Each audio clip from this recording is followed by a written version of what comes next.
नमस्ते दोस्तों, मैं हूँ छाया और आपके अपने चैनल छाया रसोई में एक बार फिर से आपका बहुत बहुत स्वागत है। आज मैं फिर से एक बार कुछ वायरल टिप्स एंड ट्रिक्स आपके साथ शेयर कर रही हूँ, जिसको कई लोग अपनाए हैं और अपने ढेर सारे समय और पैसे भी बचाए हैं, अपने काम को काफ़ी आसान किए हैं। तो इन टिप्स को आप भी देखिए, आपके लिए भी बहुत यूजफुल होंगे। तो वीडियो देखने से पहले हमेशा की तरह कमेंट बॉक्स में लिखकर आप जरूर बता दीजिएगा कि इस चैनल के वीडियोस किस शहर या फिर किस गांव से देख रहे हैं। चाय की पत्ती का यूज वैसे तो हम चाय बनाने के लिए करते हैं, बालों में लगाने के लिए करते हैं या फिर अपने ज्वेलरीज को भी धुलने के लिए करते हैं, लेकिन आज इसका मैं बहुत अच्छा यूज आपको बता रही हूँ। तो इसके लिए हमें चाहिए एक बाउल। तो इसमें डाल देंगे 2.5 से 3 चम्मच चाय की पत्ती। अब इस चाय की पत्ती को हम रखेंगे अपने फ्रिज में। फ्रिज के किसी भी कोने में आप इस चाय की पत्ती वाले बाउल को रख दीजिए।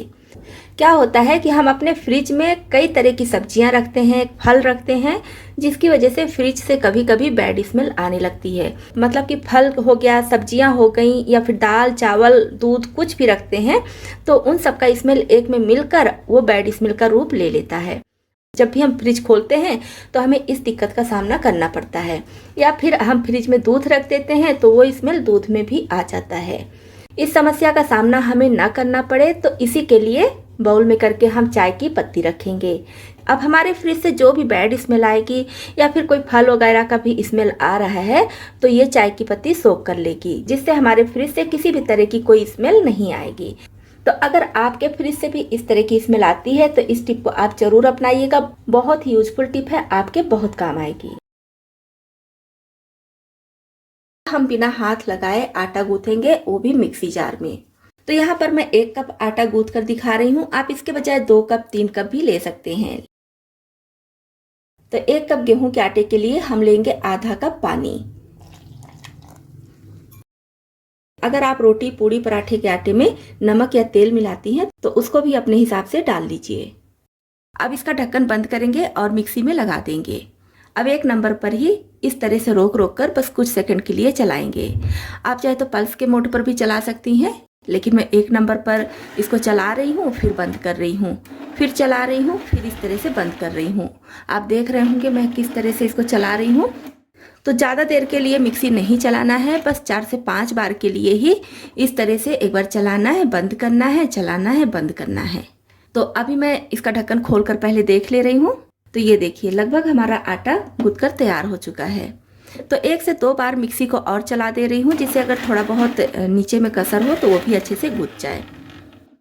तो इतनी दूर का वीडियो बिल्कुल भी कट नहीं कर रही हूँ, ना ही स्पीड बढ़ा रही हूँ, जिससे आपको अच्छे से समझ में आ जाए कि कितना समय लगा है आटा गूंथने में। ये देखिए कितना बढ़िया हमारा आटा तैयार हो गया है।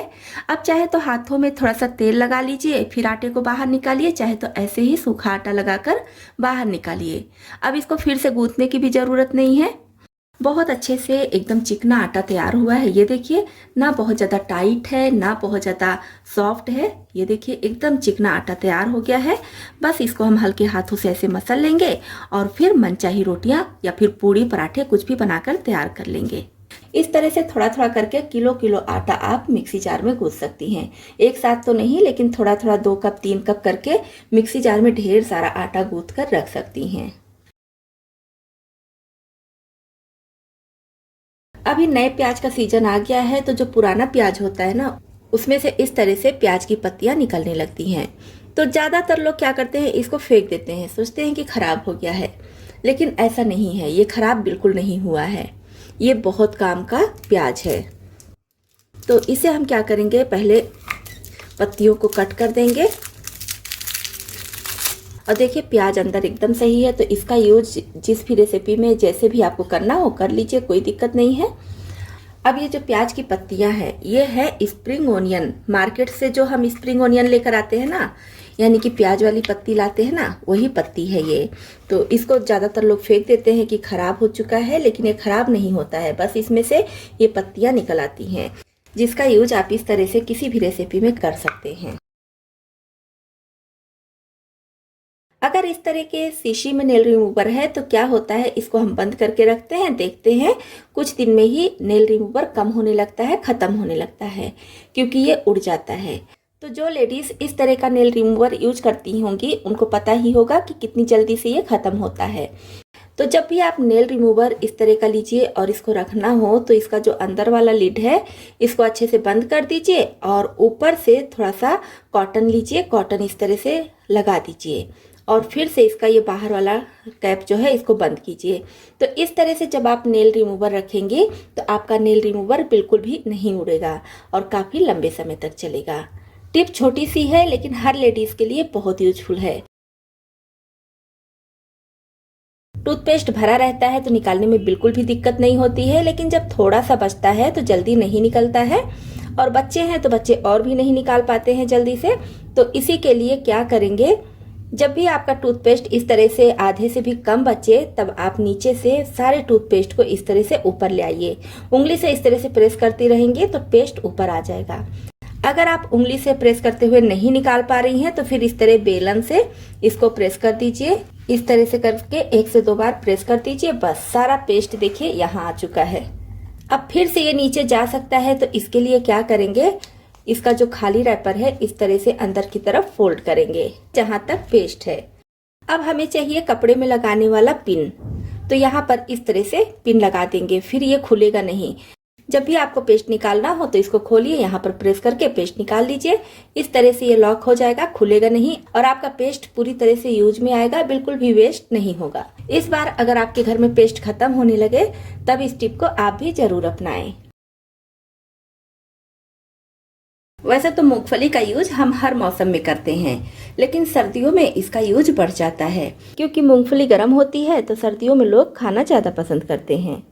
साथ ही साथ इसका चिक्की, लड्डू या फिर बहुत सारी रेसिपी बनाते हैं। तो बहुत सारी ऐसी रेसिपी बनती है जिसमें मूंगफली के छिलके का यूज नहीं होता है।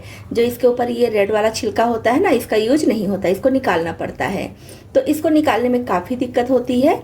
आज मैं बहुत आसान तरीका लाई हूँ जिससे इस छिलके को आप फटाफट बहुत आसानी से निकाल सकती हैं। आपकी मूंगफली एकदम मार्केट जैसी मूंगफली मिलती है बिना छिलके वाली, उस तरह से तैयार हो जाएगी। तो इसके लिए सबसे पहले हम इसको पैन में डाल देंगे, फ्लेम ऑन करके लो पर रखेंगे और लो फ्लेम पर चलाते हुए इसे बढ़िया से हमें भूनना है जब तक कि चट चट की आवाज़ आनी बंद ना हो जाए और मूंगफली के दाने में क्रैक ना आ जाए। तब तक हम इसको चलाते हुए भूनेंगे और ध्यान रखेंगे कि लो फ्लेम पर ही इसको भूनना है, नहीं तो मूंगफली अंदर से कच्ची रहेगी तो फिर छिलका आसानी से नहीं निकलेगा।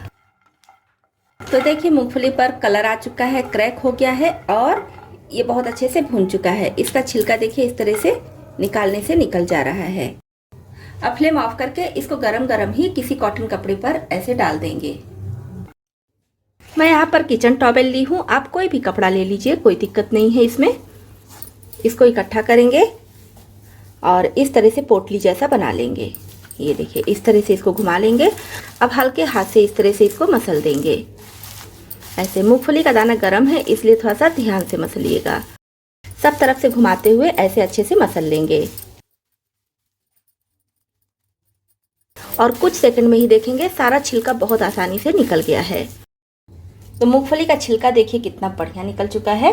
अब इसमें से ये जो छिलका है इसको अलग करने के लिए क्या करेंगे, इस तरह की कोई जाली लेंगे और छानकर सारे छिलके को निकाल देंगे और दाना अलग कर लेंगे। तो इस तरह से जब हम मूंगफली के छिलके को निकालेंगे तो बहुत आसानी से छिलका भी निकल जाएगा और गंदगी भी नहीं फैलेगी, मतलब कि ये जो इसका छिलका है ये फैलेगा भी नहीं। इससे हमारा काम बहुत बढ़िया साफ सुथरा हो जाएगा और बहुत आसानी से मूंगफली का छिलका भी निकल जाएगा। अब इससे आप जो भी चाहें वो रेसिपी बनाकर तैयार कर सकती हैं। तो है ना कमाल की टिप। इस तरह से आप भी मूंगफली के छिलके को बहुत आसानी से निकाल सकती हैं। नेक्स्ट टिप के लिए 2 अखरोट लेंगे और इसको तोड़ लेंगे, मतलब कि 2 पीस अखरोट तोड़कर उसकी गिरी को बाहर निकाल लेंगे। अब इसमें डाल देंगे पानी इतना डालेंगे जितने से कि अखरोट अच्छी तरह से भीगा रहे। अब इसे हम ऐसे ही छोड़ देंगे 4 से 5 घंटे के लिए। 4 से 5 घंटे बाद देखेंगे अखरोट फूल चुका है, भीग चुका है। अब इसका यूज क्या करना है, जैसे किसी किसी को नींद की प्रॉब्लम होती है, रात में घंटों लेटे रहते हैं लेकिन नींद नहीं आती है, तो आप इस अखरोट को सुबह में ही भिगा दीजिए और रात में जब आपको सोना हो, सोने के आधे घंटे पहले खूब बढ़िया से चबा चबा कर इसको खा लीजिए और फिर हल्का गर्म पानी पी लीजिए। उसके बाद जब आप सोएंगे तो आपको नींद बहुत बढ़िया आएगी। आप देखकर हैरान हो जाएंगे, इतनी अच्छी नींद आएगी। कभी कभी मार्केट से हम ज़्यादा मात्रा में मटर ले आते हैं, जो भी यूज करना है यूज किए और बाकी बच जाता है। और अगर हम इसको छिलकर रख देते हैं तो कम जगह में मटर होता है, लेकिन स्वाद थोड़ा सा पुराना लगने लगता है। तो ये मन करता है कि अभी मटर का सीजन है तो एकदम फ्रेश मटर खाया जाए तो ज़्यादा अच्छा है। मटर को क्या कीजिए, जिस भी पॉलीथीन में आपको रखना है उसमें इस तरह से पैक करके रख दीजिए। अब अगर हम इसको ऐसे ही बाहर रखेंगे तो भी खराब होना है और फ्रिज में रखेंगे तो भी थोड़ा ज़्यादा दिन हो जाता है तो खराब होने लगता है, क्योंकि मटर में पानी आ जाता है और पानी की वजह से मटर का छिलका गलने लगता है। तो जब भी आप पॉलीथीन में इस तरह से मटर रख दीजिए या कोई भी सब्जियां रखिए तो क्या कीजिए, कैंची ले लीजिए या फॉर्क ले लीजिए या फिर सुई, सेफ्टी पिन कुछ भी ले सकती हैं और इस तरह से 2-4 जगह इसमें छेद कर दीजिए। तो क्या होगा कि इसमें एयर नहीं रहेगा तो इसमें पानी नहीं आएगा, जिसकी वजह से आपका मटर या फिर कोई दूसरी सब्जियां भी लंबे समय तक स्टोर रहेंगी। जब भी हम बाहर से कोई खाना मंगवाते हैं तो इस तरह के कंटेनर में आता है। खाना खाने के बाद कंटेनर को हम फेंक देते हैं, लेकिन अब जब भी आप बाहर से खाना मंगवाइए तो इस कंटेनर को बिल्कुल ना फेंकिए, इसका बहुत अच्छा यूज कर सकती हैं। इसको पहले अच्छी तरह से धुल लीजिए, फिर आप इसमें रख सकती हैं अपनी सब्जियां। जैसे कि मैं यहाँ पर ब्रोकली को थोड़ा छोटे टुकड़ों में तोड़ ली हूँ और इसमें रख दे रही हूँ। आप चाहे तो जिस तरह से आपको सब्जी बनानी है उसके हिसाब से कट करके इसमें आप सब्जियों को रख सकती हैं। जितना भी कंटेनर हो सब में अलग अलग सब्जियां कट करके रख दीजिए। जब आपको सब्जी बनानी होगी तो आपका काम काफ़ी आसान हो जाएगा। कंटेनर को निकालिए और सब्जी बना लीजिए। तो इस तरह से आपकी सब्जियां सेफ रहेंगी, जल्दी खराब भी नहीं होंगी और फटाफट जब भी आपको बनाना होगा तो मिल भी जाएंगी। इसी तरह से डेट्स का कंटेनर हो गया या बिस्किट का हो गया, नमकीन का हो गया, तो उन सब कंटेनर को आप बिल्कुल ना फेंकिए, सब्जियों को रखने में यूज कर सकती हैं। तो मैं तो ऐसे साबुत बीन्स रख के आपको दिखा रही हूँ, आप चाहे तो छोटे टुकड़ों में कट करके फिर इसमें रख सकती हैं। तो जब हम इस तरह से कंटेनर में स्टोर करके सब्जियां रखेंगे तो हमारा काम काफ़ी आसान हो जाएगा। सब्जियां आसानी से मिल जाएंगी, सब्जियां कटी कटाई रहेंगी तो बनाने में भी आसानी होगी और साथ ही साथ सब्जियों को जब अच्छे से सेट करके रखेंगे तो हमारे फ्रिज में काफ़ी स्पेस भी रहेगा। तो दोस्तों, आपको इसमें से कौन सी टिप ज़्यादा पसंद आई और कौन सी पहले से पता थी, कमेंट बॉक्स में लिखकर ज़रूर बताइएगा।